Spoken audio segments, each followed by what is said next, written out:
There's a moment in a person's life when everything they believe to be true shatters in an instant. When you realize that the person you've trusted most in this world has been planning your destruction, not just your heartbreak, not just your humiliation, but your actual death. I've often wondered what makes a person cross that line. What combination of desperation and darkness would compel someone to plot the murder of the person who stood by them through everything? I spent 29 years married to a man I thought I knew. A man I'd loved with the kind of devotion that only comes when you believe you found your person, your forever. A man who, on an ordinary Tuesday night in September 1991, revealed himself to be capable of something so evil that I still struggle to comprehend it. Even now, more than 30 years later, they say that God protects those with innocent hearts. I'm not sure I believe in divine protection anymore, but I do believe that sometimes, just sometimes, fate intervenes. A door that doesn't lock, a conversation overheard, a moment of grace that saves your life when you have no idea your life even needs saving. My name is Evelyn Rose Mitchell, though everyone in my life has always called me Evie. I'm 72 years old now, and this story happened in 1991, though what I'm about to tell you started long before that, back in 1962. When I married a man named Henry, the man I thought was my soulmate. Before I continue, my dears, please like this video, subscribe to the channel, and comment where you're watching from. I receive thousands of messages from all over the world, and each one reminds me why I'm telling this story. Now, let me take you back to the night when I discovered the truth about the man I'd loved for almost 3 decades. Harmony Falls, Pennsylvania. Population 3,200. A coal town in the Appalachian foothills, where families had lived for generations, where Main Street had the same shops it had had for 40 years, where the church social was the event of the season. We'd moved there in 1962 when Henry got work at the coal mine, a good job, steady work, the kind of work that built towns like Harmony Falls. Henry was a handsome man, tall, with dark hair and a strong jaw. He had a charm about him, a way of making people feel like they mattered, like he genuinely cared about their lives. He became friends with everyone. The mine foreman loved him. The bank manager trusted him. The pastor of First Lutheran Church made him a deacon within 5 years. We had 3 children together. Joseph, who was 16 in 1991, Catherine, who was 13, and Thomas, who was 9. They were beautiful children, smart and kind. Joseph was on the honor roll, talking about becoming a doctor. Catherine had a gift for music. Thomas was the sweet one, the gentle one, still believing that the world was fundamentally good. We lived in a modest but well-maintained house on Elm Street. Henry worked hard. I worked as a secretary at the school district. We went to church every Sunday. We hosted neighborhood dinners. We were the kind of couple people pointed to and said, "Now that's a marriage that works." Henry was the vice president of the Harmony Falls Credit Union. This was significant in a town like ours. It meant he was trusted with money. It meant people believed in his integrity. It meant he had status and respect. People would ask his advice about their finances, their mortgages, their retirement, and Henry would give them counsel with the certainty of someone who genuinely believed in helping others. To look at us, my dears. You would have seen an American success story. A man who'd pulled himself up from poverty in rural Pennsylvania and built a life of stability. A devoted wife, 3 thriving children, a marriage that was rock solid, dependable, forever. But you know what they say about appearances. You know that sometimes the most beautiful things are built on the deepest lies. The first thing I noticed was that Henry became obsessed with money, not in the way that's natural for a man in a financial institution, but in a way that felt frantic, almost desperate. He'd stay late at the credit union working on accounts. He'd come home exhausted, muttering about discrepancies and numbers that didn't add up. "What's wrong?" I'd ask him gently. "Nothing's wrong," he'd say. "Everything's fine." But his hands would shake sometimes. His sleep became erratic. He'd wake up at 2 or 3 in the morning and go into his study, where I'd hear him moving papers around, muttering to himself. Then there was the money. Money that we supposedly didn't have, but that was somehow being spent. I'd reconcile the household accounts, something Henry preferred I not do. But I couldn't help noticing, and there would be gaps, large gaps, cash withdrawals that couldn't be explained, credit card charges I didn't recognize. "Where does this money go?" I asked him once, showing him a $2,000 charge to a jewelry store in Pittsburgh. "It's a gift," he said, "for a friend, a gift." I'd never known Henry to spend that kind of money on jewelry for anyone. Someone at work. Someone who needed help. "Don't worry about it, Evie. I'll explain it to you later." He never did explain it. There were also the phone calls, late at night. After he thought I was asleep, the phone would ring. Henry would answer, and I'd hear him speaking in low tones. Sometimes his voice would sound tender, intimate. Other times it would sound angry, desperate. "I told you not to call here." He'd hiss into the receiver. "I can't talk now. I'll call you back from the office." I didn't ask him about these calls. I didn't want to be the suspicious wife. I didn't want to accuse him of something I couldn't prove. I wanted to trust him, so I did.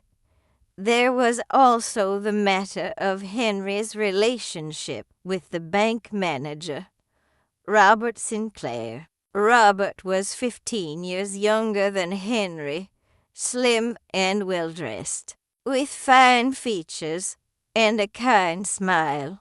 Henry and Robert spent an unusual amount of time together. They'd go to lunch and be gone for hours. Henry would talk about Robert constantly, what he said, what he was wearing, how talented he was. Robert is having trouble at home, Henry told me once. I'm trying to help him work through it. This seemed charitable. This seemed like something a man of faith and integrity would do. I didn't know, my dears, that I was watching the beginning of a love affair. I didn't know that the man I'd devoted my life to had been slowly constructing an elaborate web of lies. And I certainly didn't know that he was planning something so horrible that it would nearly cost me my life. Little did I know what was waiting for me on that September night in 1991. It was September 17th, 1991, a Tuesday evening. Joseph was at soccer practice. Catherine was at choir practice at the church. Thomas was upstairs doing his homework. Henry had said he was working late at the credit union. He said he'd be home by 9 at 8:47 p.m. The phone rang. I was in the kitchen, preparing to put together a quick dinner. I answered it. Is Henry there? A man's voice asked. He sounded panicked. Young, this is his wife, I said. Henry's working late. Can I take a message? No, The man hesitated. No, sorry. I must have the wrong number. But I recognized the voice. It was Robert Sinclair. Something made me not hang up. I don't know if it was intuition, or fate, or simply the accumulation of small suspicions, finally reaching a tipping point. I held the phone to my ear even though I should have set it down. I heard a click. Another phone being picked up. I got it. A familiar voice said, Henry's voice. Yeah, they think I'm at work. I told her I'd be home by 9. That gives us time. Henry, I'm scared, Robert said. His voice was shaking. What if it doesn't work? What if someone finds out? My entire body went cold. I stopped breathing. It will work, Henry said. I've planned this perfectly. She takes her pills at night, the ones for her blood pressure. The one in the bedroom vial has enough digitalis to stop her heart. She'll take them. She'll go to bed. And by morning, she'll just be gone. A woman in her 50s with hypertension, nobody will question it. The doctor will sign off on it. It will look like a natural death. I couldn't move. I couldn't think. I couldn't process what I was hearing. And the insurance? Robert asked. Paid to me as beneficiary, Henry said. Enough to cover my debts. Enough for us to start fresh. Enough for you to leave that wife of yours, and we can finally be together. The phone line went dead. I was still holding the receiver to my ear, but the connection was broken. I think Henry realized I was on the line. I think he heard my breathing. I stood in my kitchen, where I'd made thousands of meals for this man, where I'd stood by his side through every difficulty, where I'd believed we were building something real, and I understood that my husband was planning to poison me, that the man I loved wanted me dead, that my death was not a tragedy to him, but a solution to his problems. I didn't confront him. I didn't even think. I acted on pure survival instinct. I took my purse and my car keys. I left a note for the children. I'm going to stay with Aunt Margaret for a few days. Don't worry. Everything is fine. It wasn't fine. Everything was broken. I drove to the police station and I told them everything. The Captain Morris listened to my story with growing horror. He asked me to repeat it. He made me swear that I was telling the truth. Your pills, he said finally. Do you still have them? I did. I'd left them on the bathroom counter. They brought in a detective. They took my pills. They tested them. And yes, my dears, they found the digitalis. My husband had tampered with my medication. He'd systematically poisoned them, hoping that I would take a lethal dose. Henry was arrested that night. Robert Sinclair broke immediately and gave a full confession. It turns out that Robert wanted to leave his wife, but Henry couldn't afford to do so. His embezzlement from the credit union had left him in debt. He'd stolen over $400,000 from people's accounts, trying to cover debts he'd accumulated. The insurance money from my death was supposed to be his way out. The scandal was absolute. Local banker arrested for attempted murder. The headlines screamed. The newspapers dredged up everything. The embezzlement, the affair, the poison, the calculated, premeditated plan to kill his wife. And I became the woman whose husband tried to kill her. In a small town of 3,200 people. That's all I was. That's all anyone saw when they looked at me. I lost my job at the school district. We've decided to go in a different direction, they said, though we both knew it was because they didn't want the scandal attached to their institution. I'd worked there for 12 years. I had an exemplary record. It didn't matter that the community was divided. Some people felt terrible for me. Others seemed to blame me, as if I should have known, should have seen it coming. Mrs. Patricia Hendricks, the mayor's wife, made a point of telling people that a woman should know her own husband. It was one of the cruelest things anyone said to me. Joseph became angry. So angry.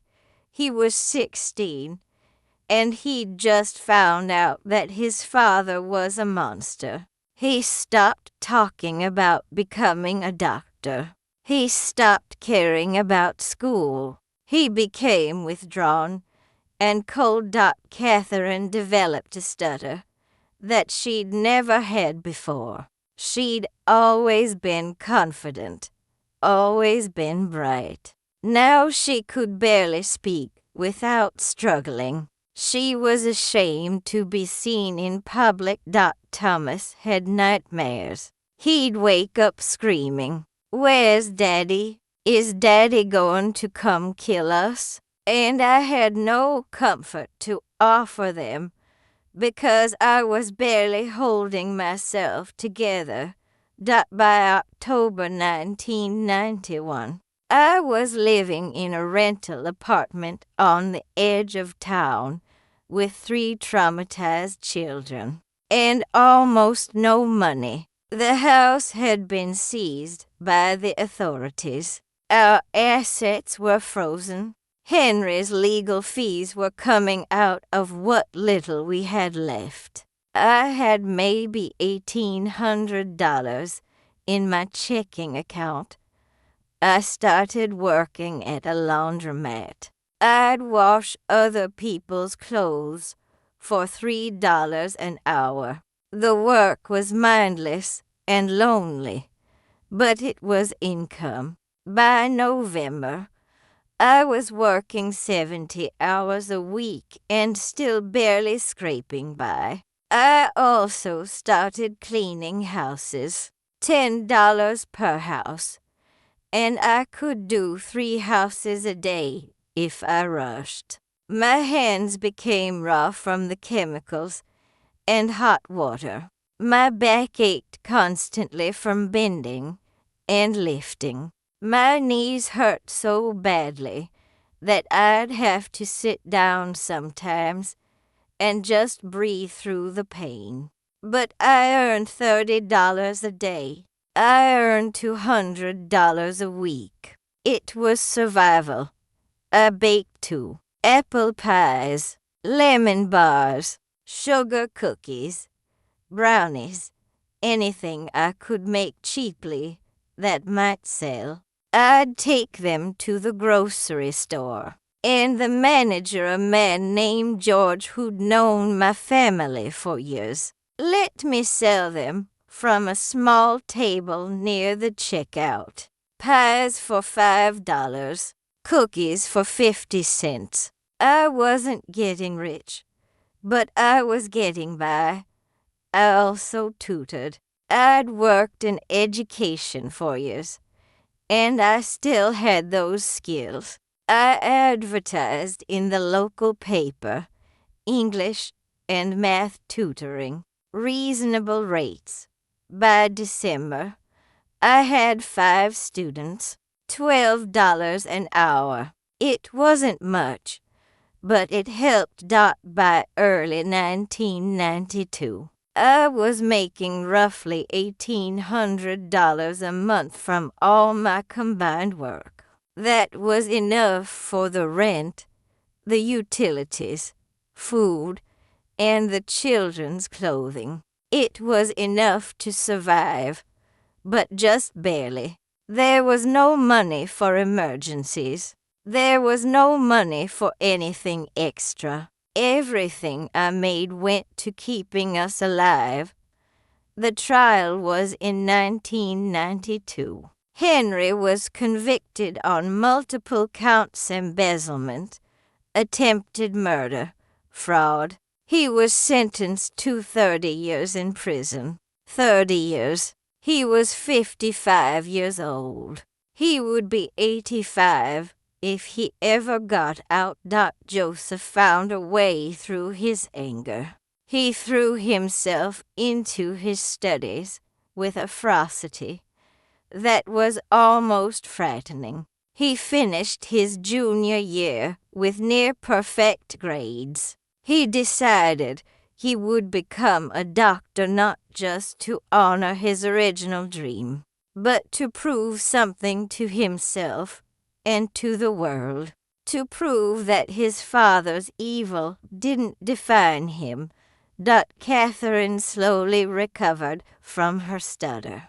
By 1993, she was speaking normally again. She'd always loved music, and she started performing at school concerts. It was her way of reclaiming her voice, her confidence, her sense of self. Thomas needed the most from me, and I had the least to give, but I held him every single day.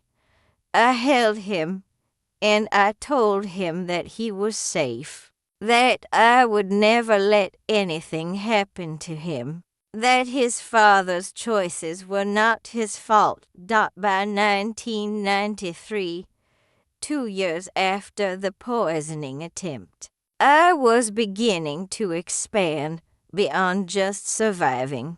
George, the grocery store manager, asked me if I'd be willing to supply him with baked goods regularly. He wanted to create a bakery section in his store. He offered me $100 a week to provide fresh baked items. $100 a week. That was huge. That was transformative. The public moment came in March 1993. The town was holding a community fundraiser for the elementary school.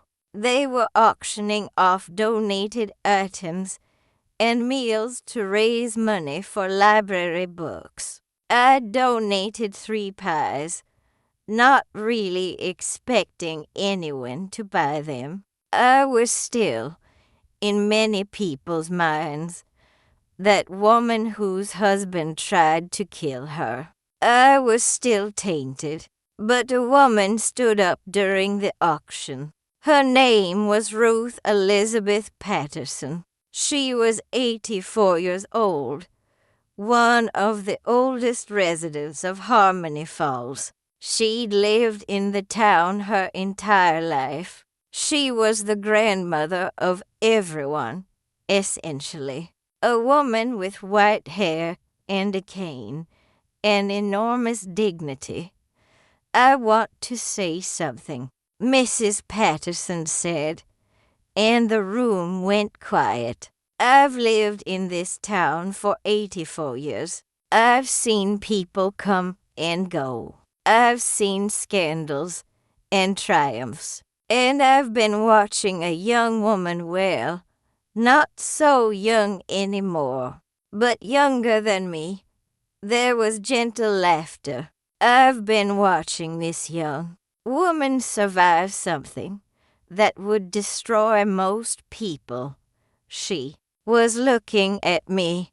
Evelyn Mitchell is one of the strongest people I know," Mrs. Patterson continued. "She didn't do anything wrong. Her husband is a criminal. But Evelyn, she works 3 jobs to keep her family afloat. She's raising 3 children on her own. She's rebuilding her life from absolute nothing. And I think this community owes her an apology for how we've treated her." She bid $50 for one of my pies. Then she bid $60 for another. Then $75 for the third. When the auction ended, she came over to me and squeezed my hand. "You're going to be fine, Evelyn," she said quietly. "Better than fine. You're going to build something beautiful from this ashes. I can see it in you." That night, I received calls from people I hadn't heard from in months. People apologizing for how they'd treated me. People buying pies. People asking if I could tutor their children. The narrative began to shift. I was no longer the victim. I was a survivor. I was stronged up by 1994, 3 years after Henry's arrest. I'd opened my own bakery, Evie's Pies and Pastries. It was small, just a counter and a window in a converted storefront, but it was mine. Every dollar came from work I'd done with my own hands. Joseph graduated from high school in 1995 as his class's valedictorian. He attended Duke University on a full scholarship. He became a pediatric surgeon. He's brilliant, my dears. He specializes in helping children who've been traumatized.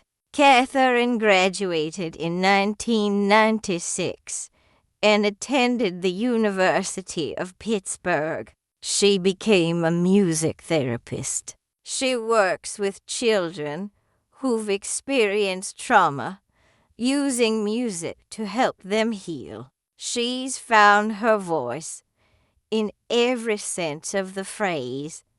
Thomas graduated in 2000 and went to Penn State. He became a high school counselor. He works with at-risk youth, helping them navigate difficult situations. He's devoted his life to helping children who don't have stable homes. The bakery expanded. By 1997, I had 2 locations. By 2000, I had 3. I employed 40 people. I was recognized by the Pennsylvania Business Council as one of the state's most successful entrepreneurs. The girl who'd been left for dead, literally the woman whose husband had tried to poison her, was now someone that business schools studied as an example of resilience and determination. The grandchildren started arriving in the early 2000s. Joseph's 3 sons, Catherine's daughter, Thomas's 2 daughters. I held each of them, and I marveled. I'd survived a murder attempt. I'd survived poverty. I'd survived shame and humiliation and community judgment. And here were the grandchildren, living proof that love and survival and determination could overcome even the darkest betrayal. In 2003, I received the Harmony Falls Citizen of the Year award. There was a photograph in the newspaper of me receiving the award, and I was smiling, genuinely smiling. The smile of a woman who'd looked death in the face and chosen life anyway. Henry died in prison in 2008. He was 71 years old. He'd been in prison for 16 years. According to the records, he'd lived a quiet life, no incidents, no trouble. He'd worked in the prison kitchen. He'd taught other inmates to read. I was told that he'd asked for forgiveness, that he'd expressed remorse. I don't know if he was genuine. I'll never know. But I hope that whatever happens after this life, he's found some measure of peace.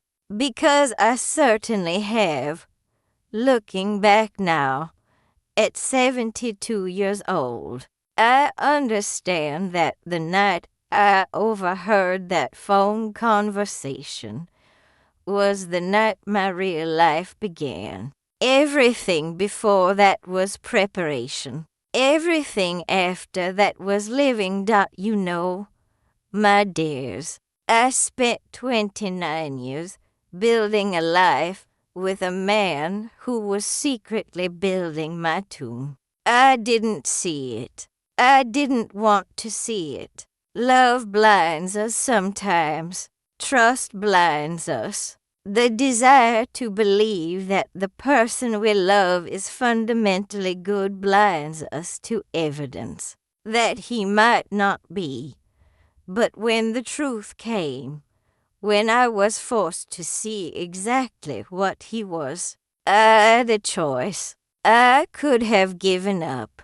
I could have ended my life, just like he planned. I could have let despair consume me. Instead, I chose to live, not just to survive, but to actually live. The hands that he wanted to stop beating, those hands became hands that built a business. Those hands learned to bake pies that made people happy. Those hands held grandchildren and told them stories and showed them that strength isn't about never being hurt. It's about getting back up after you've been knocked down.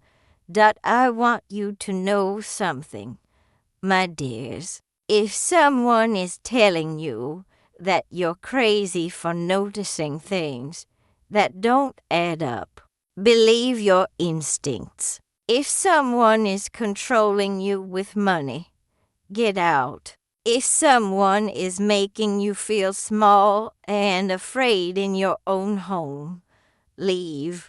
Don't wait for that person to show you their true colors by trying to kill you. Don't wait that long. But if you're already there, if you've already experienced betrayal and trauma, if you've already looked into the abyss and seen what someone you loved was capable of, know this. You will survive. You will rebuild. You will create something beautiful from the ashes. And one day, someone will look at you and say, "You're one of the strongest people I know." That day will come. I promise you. Thank you for listening to me today. Don't forget to like the video and subscribe to the channel so you don't miss our next stories. Share with someone who might be needing a little hope. Where are you watching from? Leave it in the comments. I read every single one, and your messages mean the world to me. God bless you, my dears, and thank you for letting me share this story with you.